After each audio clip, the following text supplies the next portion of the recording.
the medium is the same in both connected and linear TV. So it really shows that despite the narrative about TV advertising basically, starting a slow decline, there is still healthy growth in overall spending on connected plus linear.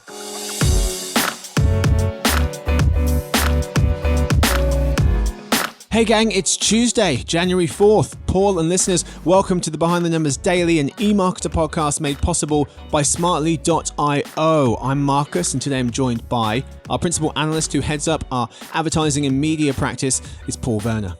Happy New Year, everyone. Great to be here again. Hey chap, happy brand new year to you as well from myself and the listeners. Today's fact: exercising can help you remember.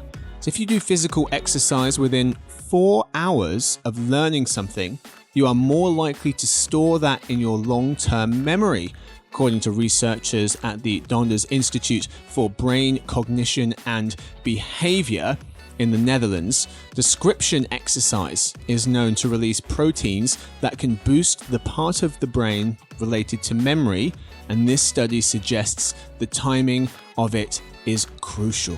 I'm sorry, what were we talking about? Seriously though, what kind of exercise did you say? Physical exercise. Okay. It's pretty general. Yeah. Yeah. Sounds horrible. I'm not into it. It does sound horrible. I think it makes sense, and I've definitely seen other studies that link exercise and memory, so that's why I try to get out there. It's not so easy always in the winter and with work days, but I try. I'm definitely going to test this out. But my memory's shocking. I'm a lost cause. This is a waste of time. Anyway, today's real topic: digital ad trends for 2022.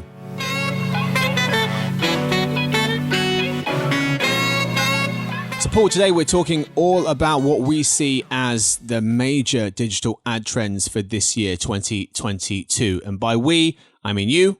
So let's do this. You've got a bunch of trends in a new report that you just put out, digital ad trends for 2022. But we're going to take a look at a handful of those, give people a little flavor of what's in that report. We'll start with digital ad spending blows away our pre-pandemic outlook. You write in the report, US digital ad spending, you note, Paul, will grow by nearly 50% in the next 4 years. By 2025, the digital ad market will top $300 billion, you point out. Digital, you say, has eclipsed all other forms of advertising, but has also outperformed our expectations several times in recent years. Paul, how has it outperformed those expectations? Well, to tell that story, we need to rewind back 2 years. So going back to around March of 2020, right before the pandemic, we had issued a forecast for digital ad spending, as we do twice a year. When the pandemic hit, we revised that and all of our other forecasts, and we made a downward revision, which, made sense given what we were all thinking at the time. However, It didn't take long for us to backtrack on that downward revision and revise it back upward in October of 2020. We did it again in March of 2021 and then again in October of 2021. So every time we've restated or revised that forecast since the pandemic, it's gone up and up and up. And the end result is that by the end of this forecast period, we're looking at a U.S. digital ad market that's over $60 billion larger than what we expected 2 years ago. Wow. So basically, it's just gaining momentum. And I think, when I saw that data, which it was a little bit under the radar, it struck me that our forecasts of digital ad spending have kind of like a waterfall effect on a lot of other forecasts that we do. So it really is sort of like an all boats rising kind of scenario. And it just occurred to me when looking at those incremental revisions that was a story in and of itself that speaks to a very healthy ad market despite all of the disruption and all of the negative effects in other parts of the economy. Right. I mean, and that would have been, as we've talked about before, and everyone kind of knows at this point, the last couple of years, pandemic hit, people were inside more, people bought more things online, people spent more time online. But as we head into this new year of 2022, Paul, what do we expect to be the fuel being added to the 2022 fire that is digital ad spending continuing to grow at an accelerated pace? Yeah, well, I think the fuel now is, and these are actually things that were in place before the pandemic, but were maybe amplified by the pandemic. And I think in general, it's two large areas. One is connected TV, and the other is retail media. And by that, I mean not retailers spending on ads, but retailers creating ad products where they get revenue from brands that want to advertise on these retail networks. The biggest one, of course, being Amazon, but there are many others that are taking Amazon's cue and really building up these networks. So we see a lot of spending in those areas. And yes, I think both of those were amplified by the fact that people were staying at home, watching more connected TV, and, as you pointed out, buying more stuff online, and therefore generating more of a market for online ads. But I think both of those trends were things that were happening anyway, and they're going to continue to happen. And that's where we see, I think, the bulk of the growth for the next, not just this year, but the next few years. So, I mean, talking about CTV, in your report, Paul, you show a great chart that combines linear TV ad spending with connected TV ad spending. You can see how much each is growing each year. And what astonished me is that you do have a drop in linear TV ad spending from 2019 to 2020, a drop from 71 billion to 62. For linear TV ad spending, CTV goes from 6 to 9. So connected TV able to grow during that pandemic hit year and the recession year as well. Moving into 2021, CTV continues to grow from 9 to 13, and this year will hit 17. Meanwhile, linear TV will pick up a little bit, but will get capped at about 67. So it goes 62 billion 2020, 66 the next year, and then this year it will reach 68, but that's where it will live. It's going to continue to stay at that level and tick down a little bit as CTV continues to swell. Paul, your take on these numbers is interesting as well, looking at them from this perspective as well, because you note that, I mean, you can see that regardless of everything that's going on with CTV, linear is still 4 times the size of CTV this year, and will continue to be at least 3 to 4 times the size in the next couple of years. Yeah, I mean, I think there are many takeaways here, but one is, yes, that linear TV remains a huge contributor to overall advertising on, visual media, for lack of a better term. So that's one takeaway that it's just important to keep that as kind of like an anchor point of how we look at this. But the other point is, yes, linear TV, we're probably going to see its peak this year. And the slight downward trend, which I would characterize sort of like as, flatness and slight declines, that I don't expect to see another year in our forecast where linear TV grows. So I think we're going to see, negative growth, but it's in the sort of like, 0.5% to 1% range. So it's not falling off a cliff the way it did, say, in 2020, which was a very disrupted year for linear TV. And then I guess the other takeaway from this, and it's the reason why I created this chart, with linear and connected TV stacked on top of each other, is it just shows how much more money is being pumped into this type of advertising. Now, we tend to separate linear from connected for obvious reasons. But at the end of the day, if a brand advertiser is creating a 30-second ad, TV-style ad, and that ad may be on both linear and TV platforms, from their point of view, they're just trying to maximize their reach, but the medium is the same in both connected and linear TV. So it really shows that despite the narrative about TV advertising basically, starting a slow decline, there is still healthy growth in overall spending on connected plus linear. Yep. Yeah, this reminds me of online shopping. For all the headlines of online shopping, 86% of the shopping that is done in this country, in America, is in stores.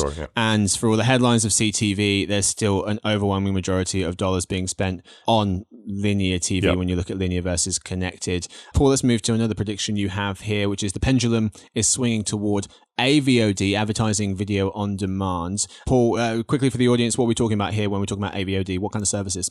We're talking about everything from the dedicated services like Pluto and Tubi, and also we're talking about things like the Roku channel and a lot of other media companies that are doing either like fully ad-supported or hybrid services that, that have ad support. But basically, it's the counterpart to subscription-based OTT viewing. So it's really anything that's ad-supported. And yeah, we're seeing more of it.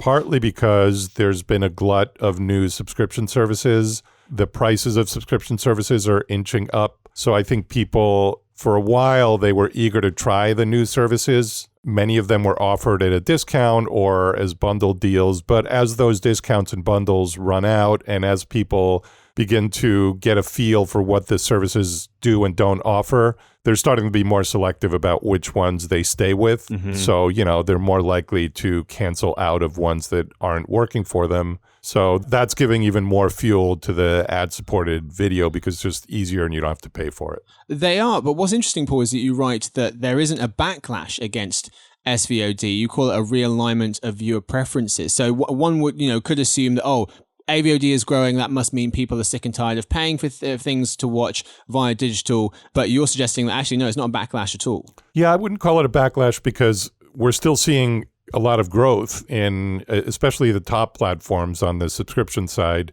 But I think what people are doing is just being more intelligent about what they subscribe to and what they watch and when and how. So they're taking advantage of the choice that they now have. So it might be that, maybe if you subscribe to HBO, when you were on a cable system, you felt compelled to subscribe for a whole year, but now maybe you're subscribing just to watch a show that might be on for, a couple of months, and then you cancel that one. And at the same time, with all these different ad-supported platforms, and there are more and more of them, you're more likely to dabble in those and, maybe make some choices about, okay, this show I don't mind watching with commercials. This other show I want to watch commercial-free. So there's just a lot more choice, and I think people are availing themselves of choice, but it's definitely not a binary decision between ad-supported and subscription-based. Right. Finally on this trend, Paul, real quick, is there one or two AVOD services that you would suggest our viewers or that you yourself are paying a little more attention to this year? Well, I'm definitely looking at the Roku channel, and I'm also looking at the ones that are coming up from smart TV makers. And the reason for that is that some of these companies are starting to make more money from content or from advertising around their content than from device sales. And these are device companies. So I think it's a really interesting shift. So that's why I'm particularly interested in all of those channels and see how they perform in the market. Okay. Final prediction, Paul, for the listeners. TV and video ad measurement is a hot mess, you write. Paul, for this trend, I skipped right to the end of the section where you write, quote, the TV ad measurement puzzle likely won't be solved for another 3 to 5 years. Close quote. Paul, the question there has to be why, and this obviously is not something advertisers are probably too keen to hear. Yeah, the reason why is that it's just simply too complicated and too fragmented. And, we come from a world in which Nielsen was the currency and the common standard by which all TV content and advertising was measured for many, many years. There were definitely limitations to the Nielsen service, but at least everybody got behind it and agreed and implicitly agreed to live with those limitations. We live in a world now where viewing is much more complex across all these different platforms. I mean, I mentioned before the smart TV makers, the Rokus, then there are also all the dedicated streaming services, the TV networks that have streaming services, and the live TV services delivered digitally. There's just so much viewing. And, it's a busy universe. Yeah, and we still have linear TV. So all of those things make for a very, very complicated measurement challenge. And a lot of parties are coming up with really interesting solutions, but it's just not likely that any of them is going to grab the attention of the entire market and that everybody's going to unanimously get behind it. And, we live in a divided, fragmented society outside of the media, outside of, TV anyway. And I think that plays into it a little bit. So it's just hard to get people to agree on any one thing. And this is definitely happening on the measurement side. Yeah.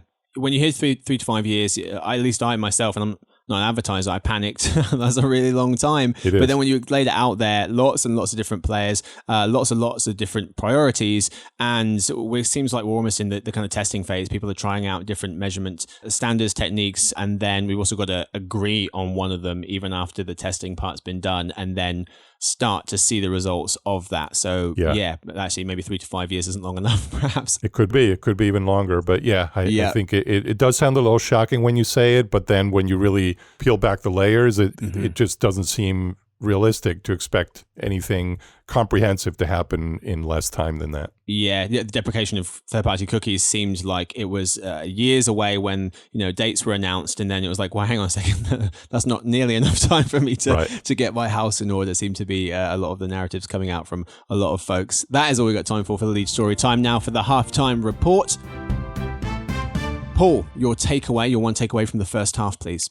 Yeah, I mean, I think the biggest takeaway, I'm going to go back to digital advertising and just, reiterate the point that it is a very healthy market despite all of the turmoil that we are seeing and the uncertainty now with, this new COVID variant and so many things. But in general, that's where the ad dollars are going, and that's not going to change regardless of what happens. They certainly are. I mean, I would jump on that takeaway as well and cite something else from your report. Digital ad spending will account for more than 3/4 of all media spending by 2025. Today it accounts for 70%. It will reach 78% of all US ad spending by 2025 just for digital. Anyway, that's all we've got time for the lead. Time now for In Other News. But first, a quick word from our sponsor, Smartly.io.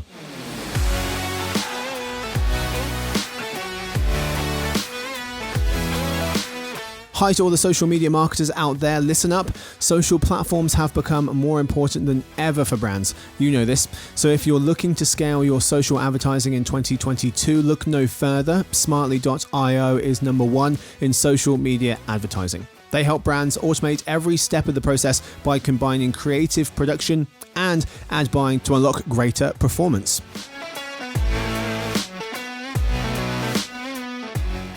All right, folks, we are back. It's time now for In Other News, which we're doing a bit differently in the new year. I'm going to read out a recent news story, and then I'm going to ask Paul, in this case, our analyst, to fill in the blank, which will be my question. Today, in other news, streaming growth stalls and bringing the immediacy of digital measurement to TV ads.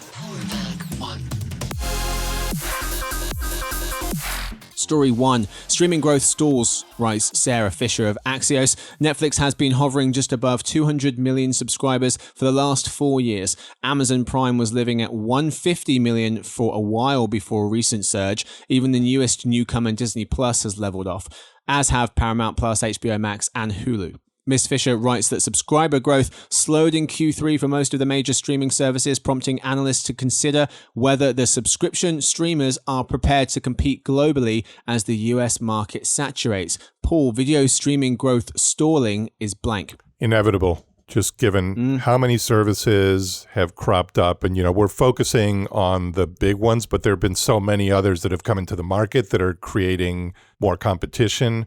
So we were in a period of experimentation and the shiny new toy kind of thing for a while, but now, it's getting real.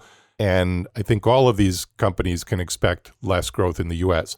I will say just one other quick thing that jumped out at me about this chart. I saw that Amazon Prime jumped dramatically from about 160 million to like 200 million.